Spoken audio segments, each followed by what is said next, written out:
Bom dia, boa tarde a todos.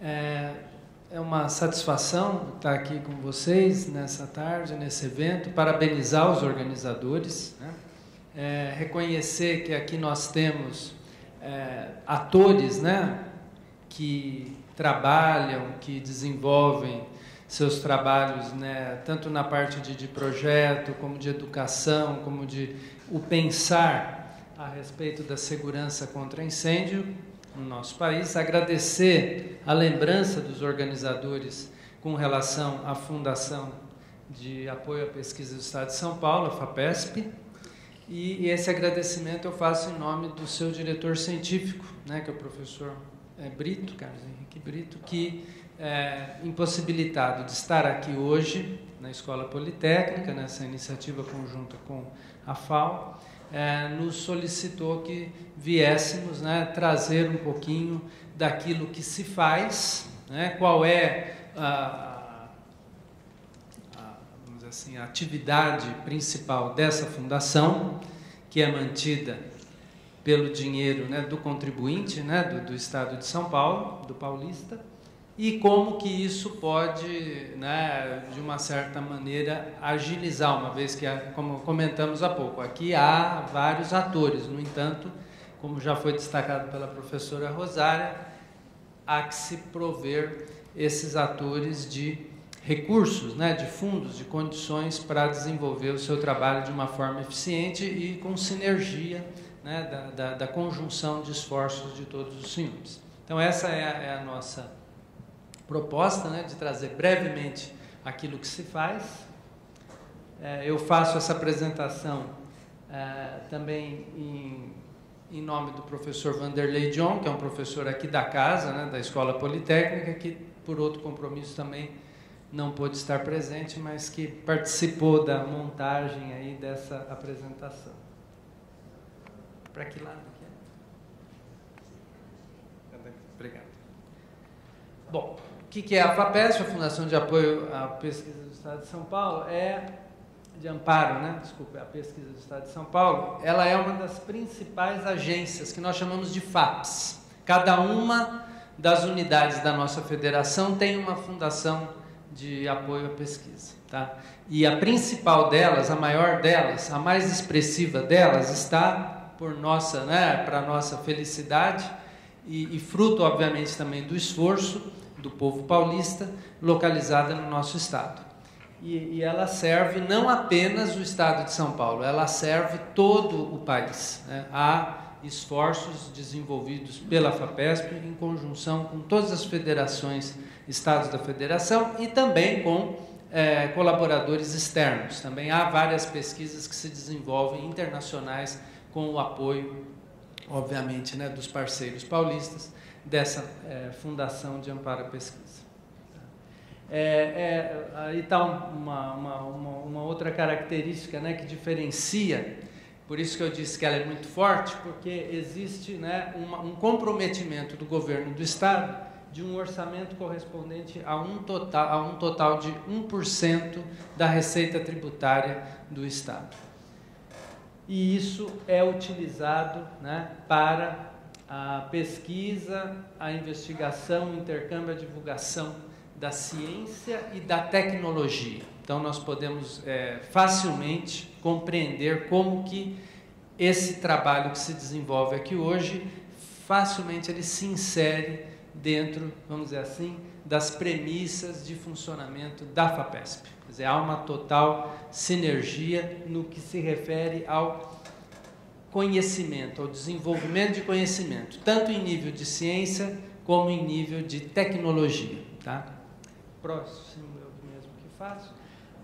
Aqui é só uma constatação. Já foi dito, acho que desde a primeira apresentação hoje da manhã, né, que eu tive a oportunidade de assistir, há muito poucas atividades financiadas pela FAPESP nessa área. Mas por que elas são pouco financiadas? Porque elas são propostas de uma maneira ainda muito incipiente, há pouca demanda. E como funciona essa prática do financiamento? ela funciona por um sistema consagrado mundialmente que a gente denomina de análise por pares. Ou seja, quando um professor, e aqui nós temos os maiores demandantes em termos de recursos da FAPESP, que é a professora Rosário e o professor Valdir, né? Isso eu estou falando porque é público. Se você abrir a página da FAPESP, tem um link que chama Agilis, lá você acessa todos os projetos em todas as áreas do conhecimento financiados, né, pela FAPESP, como contribuintes, né, que os senhores são. Então, dentro dessa visão, se há pouca demanda, os pares têm pouco que analisar e, obviamente, pouco que identificar mérito nas propostas. Havendo mérito, obviamente, que esses recursos estarão disponíveis. Assim, isso aí estão algumas siglas, mas só para mostrar para vocês, aqueles que não são muito familiarizados com a prática aqui do financiamento pela agência, existem essas modalidades que começa com B de bolsa, tá? Ou seja, bolsas que vão desde iniciação científica de um aluno de graduação até uma bolsa de um professor que quer fazer uma atividade no exterior para aprimorar o seu conhecimento numa determinada área. A é auxílio, né, que pode ser um auxílio à pesquisa, um auxílio a reuniões como essa que nós estamos fazendo aqui hoje, participar da reunião, tanto no Brasil como no exterior, e também organizar reuniões, né? E publicação de livros. Quando alguém quer organizar o conhecimento que se identifica, né, numa determinada instituição, numa determinada região, no formato de um livro, existem recursos para isso.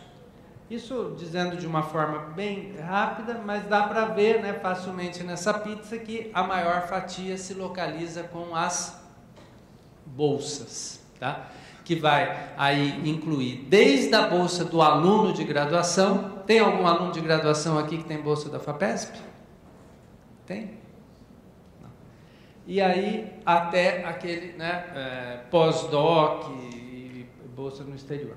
Aqui para você, aquela estava em porcentagem, né? A pizza anterior estava em porcentagem. Aqui tem quantidade. Claro, vocês não vão fazer isso, mas vocês contarem todos os números envolvidos em cada uma dessas fatias que eu consegui detectar, fazendo aquela busca com palavras-chave que a professora Rosário mencionou. Eu achei 41 projetos financiados pela FAPESP nessa variedade de modalidades que eu identifiquei para vocês desde 1995. Quer dizer, vocês veem como a demanda é pequena, né? Quer dizer, é muito baixa a demanda, perto de um orçamento, né, que a FAPESP, como vocês viram, de 1% da carga tributária. Então, isso distribuído também em fatias, vamos dizer assim, menores, um pouco mais pormenorizadas. Nós continuamos aqui vendo que as bolsas, né, como eu havia dito, essa aqui é IC, iniciação científica, mestrado, doutorado, pós-doutorado, JC, depois eu vou lembrar, tem uma transparência, na área de jornalismo. Existiu uma chamada da FAPESP de jornalismo, ou seja, para divulgar esses conhecimentos para a sociedade. Olha que capilaridade, né, que tem. Alguma coisa que possa interessar para os pequenos empresários, olha, uma bolsa ligada ao PIP. O que é o PIP? A gente que é do meio acadêmico aqui do Estado de São Paulo já está familiarizado com essas siglas, mas o PIP ele significa um projeto de incentivo à pequena empresa, à micro e pequena empresa, que esteja, obviamente, desenvolvendo novas tecnologias, inovação, e que queira propor, né, como eu disse, numa análise por pares, alguma modalidade de projeto para ser desenvolvido a fundo perdido. Tudo isso que nós estamos dizendo aqui é financiado pelo contribuinte do Estado de São Paulo. Todas as modalidades, diferentemente de agências como BNDES, FINEP, que nem sempre têm linhas de financiamento, mas que muitas vezes não são linhas a fundo perdido. Tá? A distribuição por instituições foi uma outra coisa curiosa que eu achei. Há uma grande concentração na Universidade de São Paulo, né? Que é uma das universidades públicas do Estado de São Paulo, mantidas também pelo contribuinte do Estado de São Paulo. Então, nós temos a FAO, a Escola Politécnica, que são, né, que já identifiquei anteriormente como as campeãs aí, a Escola de Engenharia de São Carlos. Esses são os players, mas nós temos muitos outros não players, né, vamos dizer assim, que poderiam estar nessa pizza, pulverizando mais essas fatias e que por enquanto não chegaram, né? Mas isso também nos ajuda a identificar competências, onde essas competências estão localizadas atualmente e que poderão, obviamente, fomentar a dissipação em outras instituições paulistas.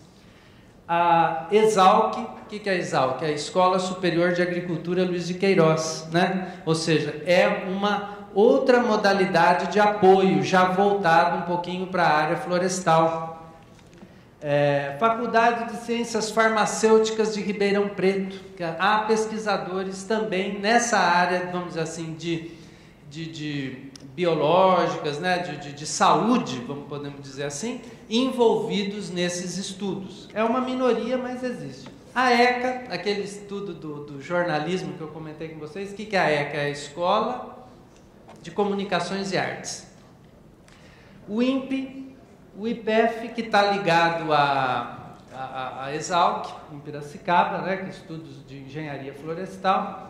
FCA, Faculdade de Ciências Agronômicas da Unesp, em Botucatu, e a UFSCar, uma de suas unidades da área biológica também envolvida. Esses são os players. Tem uma que eu identifiquei aí, posso estar enganado, uma instituição privada, para dar o exemplo para vocês que também não há, né, nenhuma restrição a que instituições particulares, como o Mackenzie, né, que estava participando da mesa anterior, participe. Total abertura em equidade de acesso, não há qualquer empecilho ou discriminação. Mas a única que temos aqui registrada é a Unip,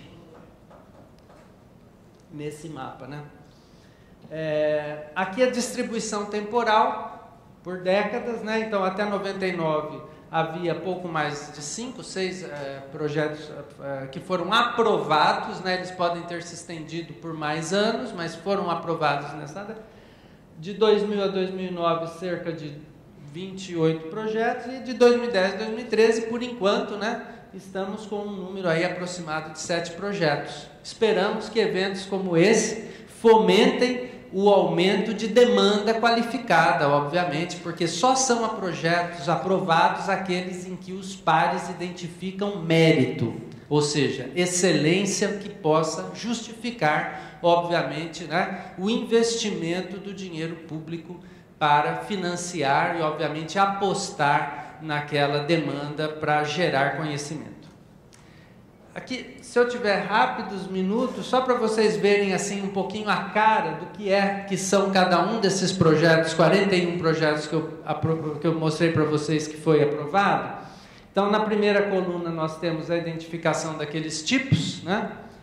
As instituições proponentes ou líderes, porque há também possibilidade de serem propostas multi-institucionais, quer dizer, várias instituições conjugam, né? O corpo de bombeiros, as empresas, as instituições públicas e privadas, dentro e fora do Estado de São Paulo, se juntam e montam uma proposta. Quer dizer, a instituição que está aqui é a líder, mas pode haver muitos parceiros numa única proposta. O ano da aprovação e o título. Então, olha aqui, ó, incêndio em instalações de hidrogênio gasoso pressurizado, explosão em área de estocagem de óleo diesel, materiais combustíveis florestais, segurança contra o incêndio ao projeto arquitetônico. Não sei quem poderia ter mandado isso para mim. Mas isso aqui tudo é público, inclusive quem são os proponentes, tá tudo, obviamente não há por que esconder nada disso, só que não vou me exceder aqui no tempo. Mapeamento de risco de incêndios florestais, segurança contra incêndio em escolas do ensino fundamental, elaboração de um mapa de risco de incêndios através de sistemas de informação, aqui está trocado, geográficas. O que mais? Controle em situação de incêndio, estruturas, de concreto em situações de incêndio, como elas se comportam, né? O professor Valdir já mostrou um pouquinho a importância disso para nós. Vigas mistas, ou seja, composição de mais de um material, como eles se comportam, e até situações mais, né, particulares, como eu andei vendo aí, que são juntas, né, sei qual que é o termo, acho que são juntas, né? Emendas, conjunções entre diferentes materiais, como eles se comportam, influência do fogo e distribuição vertical no banco de sementes em uma área de cerrado, isso aqui é bem, né? Uma outra área de influência do fogo. Eu fiz uma pesquisa com incêndio, fogo, então pegou várias coisas aí. Avaliação audiológica em profissionais do Corpo de Bombeiros, né? Vocês sabiam que tinha esse projeto aprovado pela FAPESP, vocês que são da corporação? Isso aqui, com certeza, né, contou com a participação, obviamente, do Corpo de Bombeiros do Estado de São Paulo. Vigas de madeira laminada, isso é o pessoal, provavelmente, de São Carlos. Alguns estavam identificados em instituição, por isso que eu não coloquei, está em branco. Resistência ao fogo em elementos construtivos, ligações metálicas, modelagem numérica, ou seja, simulação, modelagem para, com base em dados experimentais prévios, prever, né, o comportamento de elementos estruturais sob temperatura elevada, pilares de concreto. Alguns temas são recorrentes, né? Obviamente que eu não estou me atendo aqui ao tipo de financiamento. Eu posso ter um auxílio, né? Auxílio à pesquisa, que envolve compra de equipamentos, material de consumo, prestação de serviços de terceiros, e um tema similar, uma bolsa para um aluno. Modelagem de combustão incandescente, segurança de estruturas de difícil situação, não quero cansar os senhores, né? Já devo estar me excedendo aqui no tempo. Aqueles estudos lá da Faculdade de Ciências Farmacêuticas, expansão do sistema de prevenção de incêndio florestal, esse é um trabalho do INPE. Oi. E participação em eventos para divulgação. Bom, não vou me estender mais, tem um material aí que eu posso deixar com eles, só queria deixar registrado mais uma vez o nosso agradecimento e parabenizá-los pela brilhante iniciativa. Muito obrigado.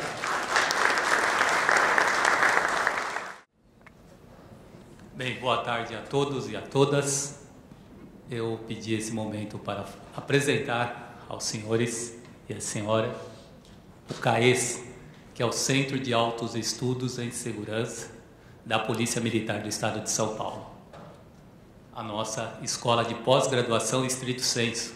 Desde 2008, nós temos 2 cursos, o mestrado e o doutorado, mestrado profissional em Ciências Policiais de Segurança e Ordem Pública e o doutorado em Ciências Policiais de Segurança e Ordem Pública. Bom, a minha presença aqui é decorrente do convite para mostrar esta pós-graduação, que envolve um pouco de pesquisa também do Corpo de Bombeiros e Defesa Civil. Logo, a segurança contra incêndio também é objeto de pesquisa pelo CAES, né? A nossa escola fica na zona norte de São Paulo, na Avenida Água Fria, 1923, junto à Academia de Polícia Militar do Barro Branco.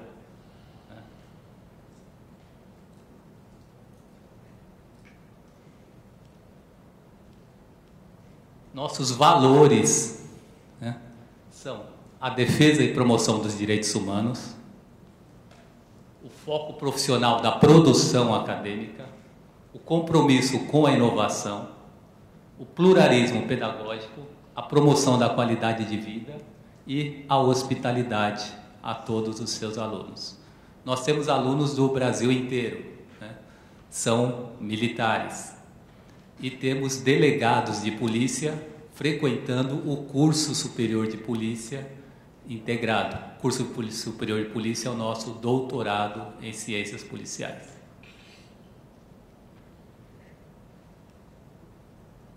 Esse é o nosso endereço. Bom, aí está os 2 cursos que eu falei. Esses cursos são militares, né? É uma pós-graduação estadual que dá o título de doutor e mestre aos policiais militares, oficiais de polícia militar que frequentam esses cursos. O curso anteriormente a 2008 chamava-se CAO, Curso de Aperfeiçoamento de Oficiais, e CSP, Curso Superior de Polícia. O curso CAO virou mestrado profissional e o CSP, o doutorado em Ciências Policiais. São frequentados o CAO por capitães e o CSP por majores e tenentes coronéis. Bom, nós estamos na formatação de um convênio com a USP para disponibilizarmos as produções científicas dos alunos. Desde 1984, nós temos mais de 3.000 monografias referentes à segurança pública. É o maior acervo da América do Sul. Esse acervo não está disponibilizado a todos ainda. Está disponibilizado na Academia do Barro Branco para pesquisa. É só vocês se dirigirem lá e dirigirem-se à biblioteca. Nós colocaremos à disposição assim que formalizarmos o convênio com a USP para a pesquisa. Aí estará integrado ao sistema de biblioteca todo o acervo bibliográfico do CAES. Bom, boa tarde, né? Quase boa noite. Bem, gente, em nome da CAPES, inicialmente, né, eu queria cumprimentar a Escola Politécnica e os organizadores desse evento, a professora Rosária, o professor Valdir Pinhata, que eu considero de grande significado para a questão da segurança contra incêndio no Brasil. Acho que realmente vai ser um marco, né? Eu fiquei bastante surpreendido com a quantidade de pessoas que eu vi hoje nesse auditório. Eu confesso que não imaginava. Bem, a CAPES, como é do conhecimento de muitos aqui, é um órgão do Ministério da Educação que cuida principalmente da pós-graduação brasileira, financiando, normatizando, né, até classificando os programas de pós-graduação e indicando diretrizes diversas, né, uma orientação diversa para essa questão aqui no nosso país. No que se refere ao financiamento, na área de engenharias 1, e aqui eu estou representando esta área, né, na verdade, quando a gente fala em engenharias 1, entenda-se engenharia civil, então meu foco não é tão abrangente como deveria ser, mas aí realmente é essa a subdivisão da CAPES, né? São diversas áreas, teria que ter aqui pessoas, talvez, das outras áreas, né? Mas eu posso assegurar, né, um pouco assim como a FAPESP também, que a CAPES tem apoiado diversas pesquisas em segurança, mas aí pelo fato de ser engenharias 1, seria fundamentalmente, na maioria das vezes, a questão da segurança estrutural contra incêndio. E esse apoio, né, ele se manifesta via verbas repassadas aos programas de pós-graduação, quer dizer, todo programa de pós-graduação bem classificado, com um certo nível de classificação, recebe essas verbas, e essas verbas são transformadas em bolsas para alunos e recursos para pesquisa. Eu não saberia aqui quantificar exatamente quanto foi para essa área, mas com toda certeza, né, os programas aqui da USP, no caso da Engenharias 1, o programa da Escola Politécnica, deve ter usado verbas da CAPES em pesquisas na área de engenharia contra incêndio. Bom, a professora Rosária mostrou claramente aí, né, o avanço no número de citações na área de segurança contra incêndio na segunda metade da década de 90. Claramente, indiscutivelmente, então essas verbas, né, que eu me referi da CAPES, também nessa área começaram a aparecer mais nesse período. De fato, o crescimento nessa fase foi muito grande, né? Eu, na área de engenharia estrutural, vivi isso com muito no dia a dia dessa situação. O professor Valdir, não estou vendo ele aqui, né? Mas nós vivemos um pouco disso junto, quando, por volta de 90, não se tinha absolutamente no Brasil nenhum conhecimento sobre comportamento estrutural em situação de incêndio. Eu diria a vocês, nenhum mesmo. Talvez, se houvesse, era um conhecimento que a gente não conseguia distinguir, por tão pequeno que era. Então, de lá para cá, a evolução foi muito grande, surgiram normas, surgiram pesquisas, surgiram resultados concretos e surgiu-se essa realidade que nós temos hoje. A gente às vezes critica muito, no Brasil é assim, tem pouca gente, tem pouca verba, mas se a gente for, já foi dito aqui por um dos debatedores anteriores, se a gente for fazer uma análise em termos mundial, nós vamos notar também que não existem dezenas e dezenas de centros nos outros países. Quer dizer, o assunto é um assunto extremamente importante, mas um assunto também um pouco restrito, e vai ser assim mesmo. Vamos ter alguns centros no Brasil, vamos ter um determinado nível de pesquisa, mas não vai ser algo, digamos, do dia a dia de todas as universidades, de todos os pesquisadores, precisa ser entendido. Eu acho que talvez no Brasil a gente, não é que falta muitas vezes quantidade, mas falta às vezes organização e saber focar adequadamente os problemas. Essa é uma impressão que eu tenho. Bom, uma outra coisa muito importante é que as linhas de pesquisa são definidas pelos próprios pesquisadores, né? A professora Rosária falou que não havia uma sub-área dentro da classificação da CAPES, por exemplo, que no fundo é a mesma do CNPq, na área de engenharia de segurança contra incêndio. E realmente não há, né? Mas vejam, isso não impede que um pesquisador faça a sua pesquisa, coloque a engenharia de segurança contra incêndio, estruturas em situação de incêndio e outros tópicos correlatos em suas linhas de pesquisa. Isso não vai restringir absolutamente o seu acesso a verbas, o seu acesso a financiamento e a sua condição de pesquisador.